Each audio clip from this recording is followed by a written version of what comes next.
Hello hi नमस्ते, मी करुणा परोळेकर आपला Tarkarli blog part 5 मध्ये स्वागत करत आहे। गाइस, मी स्वतःला खूप लकी समजते।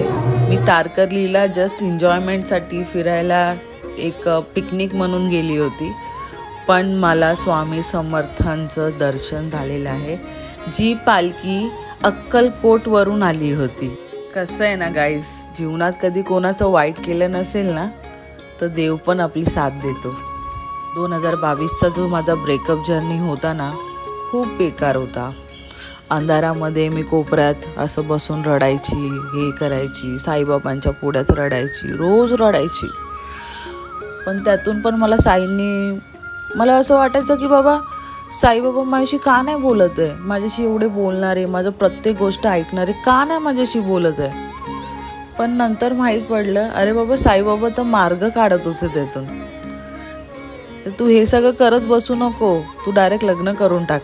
गाइस, कसं असतं ना, एखाद्या वेळी कोणाला कानाखाली जर पेटवली ना तरी चालेल की बाबा तुझं चूक झाली हे सांगायला, पण कधी कोणाचं मन दुखवलं ना तर तो व्यक्ती कधीच पुढे नाही जाऊ शकत।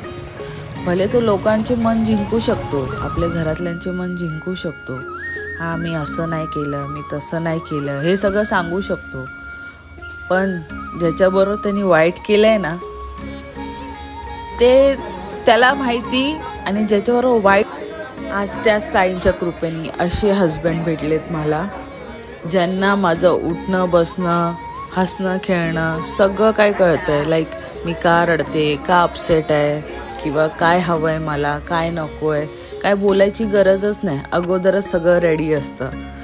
आणि मी खूप खुश आहे, नाही असं नाही आहे, पण साई आहे तर सर्व आहे, तोच मालिक आहे बोलतो ना, हे खरं आहे। ब्लॉग आवडला असेल तर प्लीज सबस्क्राईब करा माझ्या चॅनलला, आणि मी अजून खूप असेच व्हिडिओज आणणार आहे। ह्याच्या पुढे मी गावी गेलेली त्याचे पण ब्लॉग टाकणार आहे, तर प्लीज नक्की पहा आणि सबस्क्राईब करा, लाईक करा।